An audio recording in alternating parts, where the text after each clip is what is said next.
अस्सलामुअलैकुम dear student, उम्मीद करता हूँ कि आप सब खैरियत से होंगे। डियर स्टूडेंट, आज के इस वीडियो में हम अपना second topic percent weight by volume, percent volume by volume, percent volume by wait, ये तीनों हम कवर करेंगे। इसकी डिफिनेशन, फार्मूला, एग्जाम्पल की मदद से हम तीनों को अच्छी तरीके से समझेंगे। ठीक है, तो ये हमारा सेकंड टॉपिक है डियर स्टूडेंट। तो आपने उम्मीद है कि आपने हमारी जो फर्स्ट टॉपिक आपने कवर किया होगा और वीडियो देखी होगी, ठीक है, वो आपने अच्छी तरीके से कवर किया होगा। आज हम अपने सेकंड टॉपिक पे आए हैं, तो आपने इसको अच्छी तरीके से समझ लेना है और उसके बाद आपने इसको याद करके एग्ज़ाम के लिए तैयार कर लेना है। ठीक है डियर स्टूडेंट, तो एक छोटी सी नसीहत भी आपको करता चलूँ कि हमेशा आप हर रोज़ अगर आप सबक शुरू करते हैं तो उससे पहले एक छोटी सी नसीहत, एक छोटी सी हदीस याद किया करें। ठीक है, ताकि आपकी जो फ़्लो है वो आपकी सही हो। ठीक है, दुआ किया करें, छोटी सी हदीस पढ़ा करें।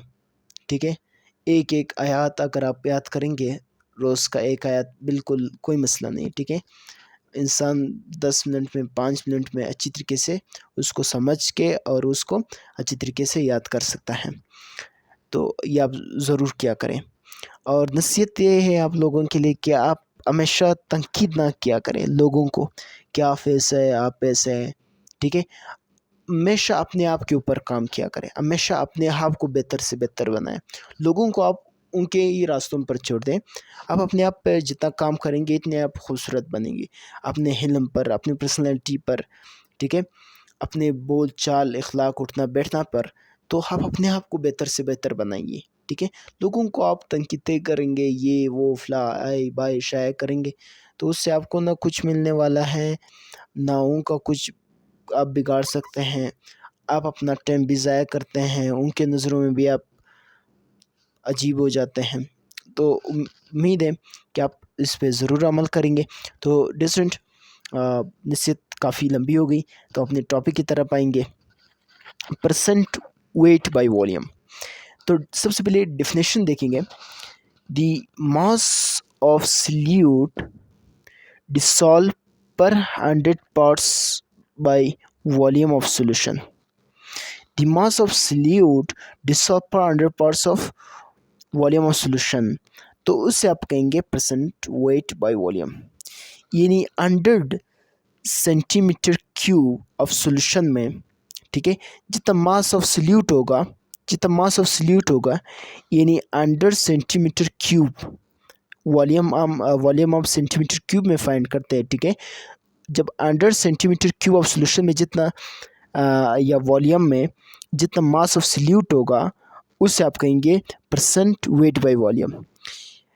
ये मैं आपको इस तरह समझा लेता हूँ। फॉर एग्जांपल एक सिलेंडर है, ठीक है, सिलेंडर वॉल्यूम, ठीक है, वॉल्यूम सिलेंडर का होता है, उस 100 सेंटीमीटर क्यूब ऑफ वॉल्यूम है, उसमें जितना मास ऑफ सल्यूट होगा, जितना उसमें सल्यूट होगा, सल्यूट का जितना मास होगा, उससे आप कहेंगे कि परसेंट वेट बाय वॉल्यूम, यानी वॉल्यूम में कितना वेट है, वॉल्यूम में कितना वेट है सल्यूट का, उससे आप कहेंगे percent weight by volume.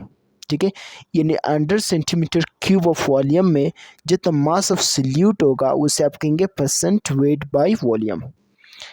100 centimetre cube of volume में जितना मास ऑफ सल्यूट होगा, 100 सेंटीमीटर क्यूब ऑफ वॉल्यूम में जितना मास ऑफ सल्यूट होगा, उसे आप कहेंगे percent weight by volume. Formula बड़ा आसान है, मास ऑफ सल्यूट ग्राम में होता है, वॉल्यूम ऑफ सॉल्यूशन हम पता है कि सेंटीमीटर क्यूब में हम वॉल्यूम को फाइंड करते हैं और लिखते हैं, परसेंट तो 100 से मल्टीप्लाई कर दो। ये सिंपल सा फार्मूला है, यानी जो मास ऑफ सॉल्यूट आपको दिया गया है वो ग्राम में होना चाहिए, volume of solution centimetre cube में होना चाहिए, यानी volume of 100 centimetre cube of volume में जितना मास ऑफ सॉल्यूट होगा, उससे आप परसेंट वेट बाय वॉल्यूम कहेंगे। और 100 आपने क्यों लगाया, क्योंकि परसेंट आप फाइंड कर रहे हैं, तो उसको आपने 100 से मल्टीप्लाई कर देना है।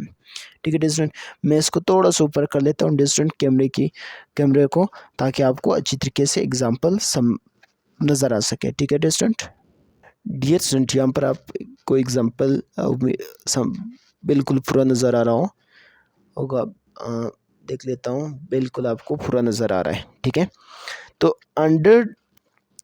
10%, ठीक है, volume, weight by volume of NaCl solution है। इसका मतलब है इसमें 10 ग्राम ऑफ NaCl डिसॉल्व होता है 100 सेंटीमीटर क्यूब ऑफ सोल्यूशन में। यानी एक वॉल्यूम है, यहाँ पर मैं पेज उठा के आपको समझा लेता हूँ थोड़ा सा पर डिस्टेंट, एक मिनट डिस्टेंट यहाँ पर ही समझा लेता हूँ, ठीक है। फॉर एग्जाम्पल एक सिलेंडर है, ठीक है, सिलेंडर है या 100 सेंटीमीटर क्यूब का सोल्यूशन है, ठीक है। इसमें जितना मास ऑफ सल्यूट होगा, जितना सल्यूट होगा उससे आप कहेंगे परसेंट वेट बाय वॉल्यूम। एक सिलेंडर है 100 सेंटीमीटर क्यूब का, उसमें जितना मास ऑफ सल्यूट होगा उससे आप कहेंगे परसेंट वेट बाय वॉल्यूम, ठीक है डिस्टेंट। इसका फार्मूला भी आपने देख लिया पर एग्जांपल, यानी 10% weight by volume of NaCl solution है। जो क्या मतलब है इसका कि 10 ग्राम यानी 10 ग्राम NaCl यानी सल्यूट है मास का, ठीक है। सल्यूट का मास है वो डिसॉल्व हुआ 100 सेंटीमीटर क्यूब ऑफ सोल्यूशन में, ठीक है। यानी 10% weight by volume of NaCl solution है, यानी 10 ग्राम NaCl यानी सोडियम क्लोराइड डिसॉल्व हुआ 100 सेंटीमीटर क्यूब ऑफ सोल्यूशन में डिस्टेंट। तो ये छोटी सी कॉन्सेप्ट है percent weight by volume, definition, formula, example, ठीक है। अभी हमारा नेक्स्ट जो टॉपिक है वो है परसेंट वॉल्यूम बाय वॉल्यूम, ठीक है डिस्टेंट। डियर स्टूडेंट, सेकंड है परसेंट वॉल्यूम बाय वॉल्यूम, ठीक है distant. The volume of solute, यहाँ पर देखो वहाँ पर मास था, यहाँ पर वॉल्यूम है, क्योंकि परसेंट वॉल्यूम बाय वॉल्यूम की बात हो रही है, तो सल्यूट का भी वॉल्यूम होनी चाहिए। The volume of solute dissolve पर 100 centimetre cube of volume of solution, यानी वॉल्यूम ऑफ सल्यूट डिसॉल्व हो जाता है 100 gram of 100 centimetre cube of volume में, तो उसे आप कहेंगे percent volume by volume. Sorry distant, थोड़ी सी डिस्टर्बेंस क्रिएट हो गई, उसके लिए माजरत। डिफिनेशन एक दफ़ा फिर देख लेते हैं डिस्टेंट।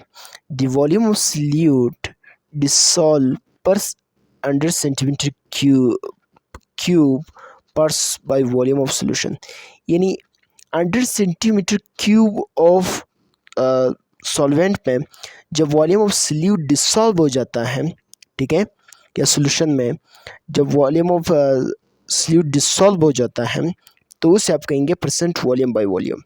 फार्मूला है distant, centimetre cube of solute जब डिसॉल्व हो जाता है 100 सेंटीमीटर क्यूब ऑफ सोल्यूशन में, तो उसे आप कहेंगे परसेंट वॉल्यूम बाय वॉल्यूम। जब सेंटीमीटर क्यूब ऑफ सॉल्वेंट यानी वॉल्यूम ऑफ सल्यूट डिसॉल्व हो जाता है 100 सेंटीमीटर क्यूब ऑफ सोल्यूशन में, और उसको आप 100 से मल्टीप्लाई कर देंगे, तो आपके पास आएगा परसेंट वॉल्यूम बाय वॉल्यूम, जो आपको ऊपर नज़र आ रहा है, ठीक है डिस्टेंट। एग्जाम्पल की मदद से हमें ये क्लियर होगा डिस्टेंट। एग्जाम्पल यहाँ पर आपको नज़र आ रहा है डिस्टेंट कि 5% volume by volume of ethanol solution है। इसका मतलब ये हुआ कि 5 सेंटीमीटर क्यूब एथेनॉल डिसॉल्व हो रहा है पर 100 सेंटीमीटर क्यूब ऑफ, यहाँ पे सेंटीमीटर क्यूब ऑफ लिखते CM लिखते, ठीक है, 100 सेंटीमीटर क्यूब ऑफ सोल्यूशन में 5% volume by volume ethanol solution जो है, एथेनॉल सोल्यूशन मीन्स कि 5% एथेनॉल डिसॉल्व हो रहा है 100 सेंटीमीटर क्यूब ऑफ सोल्यूशन में, तो इसका मतलब है परसेंट वॉल्यूम बाय वॉल्यूम। यानी जब centimetre cube of salute dissolve हो जाता है 100 सेंटीमीटर क्यूब ऑफ सोल्यूशन में, तो उसे आप कहेंगे percent volume by volume distant. तो मैं थोड़ा सा कैमरे को सेट करके आपको नेक्स्ट टॉपिक पे चलेंगे, परसेंट वॉल्यूम बाय वेट पे, ठीक है distant. Dear student, percent volume by weight अभी हम देखेंगे डिस्टेंट। डिफिनेशन पहले देखेंगे फिर फार्मूला बाद में, ठीक है डिस्टेंट। तो डिफिनेशन है distant, the volume of solute dissolve for 100 gram of solution is called percent volume by wait. The volume of solute जब डिसॉल्व हो जाता है 100 ग्राम ऑफ सोल्यूशन में, जब वॉल्यूम ऑफ सल्यूट डिसॉल्व हो जाता है 100 ग्राम ऑफ सोल्यूशन में, तो उसे आप कहेंगे परसेंट वॉल्यूम बाय वेट। जब वॉल्यूम ऑफ सॉल्यूट डिसॉल्व हो जाता है 100 ग्राम ऑफ सॉल्यूशन में, 100 ग्राम ऑफ सॉल्यूशन में, ठीक है। तो ये 100 ग्राम जो है वेट है, ठीक है, यानी मास से वेट है, जिसे आप कह सकते हैं वेट है, यानी 100 ग्राम ऑफ सॉल्यूशन में जब वॉल्यूम ऑफ सॉल्यूट डिसॉल्व हो जाता है तो उसे आप कहेंगे परसेंट वॉल्यूम बाय वेट, ठीक है डिस्टेंट। इसका फार्मूला वॉल्यूम ऑफ सॉल्यूट हम आपको पता है कि वॉल्यूम हम सेंटीमीटर क्यूब में लेते हैं, और मास ऑफ सॉल्यूशन क्या है हम ग्राम में लेते हैं, जो हमें दिया गया 100 ग्राम, ठीक है, मल्टीप्लाई बाय 100, ठीक है। तो ये आपके पास आएगा परसेंट वॉल्यूम बाय वेट। तो डिस्टेंट उम्मीद है कि आपको आज का लेक्चर, जिसमें हमने percent weight by volume, percent volume by volume, percent volume by wait के बारे में स्टडी किया, और डिफिनेशन फार्मूला एग्जांपल की मदद से हमने इसको समझा और कॉन्सेप्ट क्लियर की। आपने इसको अच्छी तरीके से, आपको अगर समझ आया तो उसके बाद आपने इसको अच्छी तरीके से याद कर लेना है, और पेपर के लिए आपने इसको अच्छी तरीके से कवर और प्रिपेयर कर लेना है, ठीक है स्टूडेंट। तो तब तक के लिए अपने उस्ताद वकील अहमद को इजाज़त दीजिए। अल्लाह हाफ़िज़।